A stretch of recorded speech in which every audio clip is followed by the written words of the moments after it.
Hello mga ka-farm! For today's video, ipapakita ko sa inyo yung ginawa namin maghapon dahil 12 hours na walang kuryente dito sa Porac. Maagang nagising yung asawa ko dahil may mga guests kami ngayon sa resort. Pagbangon nga niya, bumangon na agad kami ni Gavin.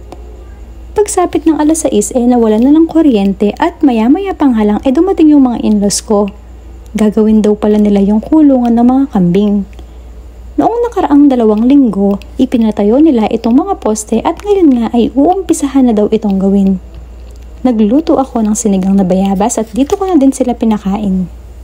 Pagkatapos kumain ay umidlip muna ng kaunti yung mga in-laws ko, habang kami naman ay nagkukwentuhan dito sa ilalim ng mangga.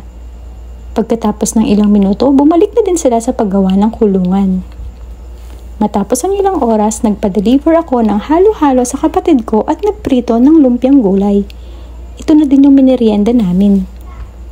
At agad na nga din silang bumalik sa kanilang ginagawa pagkatapos kumain. Nagyaya namang mag-snake and ladder yung anak ko. Pagsapit ng alas 5, pinakain namin yung mga isda at nagsubok ulit kaming magtimbang dahil eksaktong 3 buwan ang mga ito ngayon.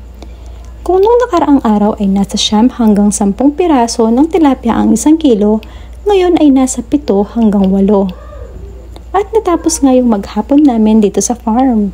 Pagsapit ng alas 6, may kuryente na. Yun lang mga ka-farm.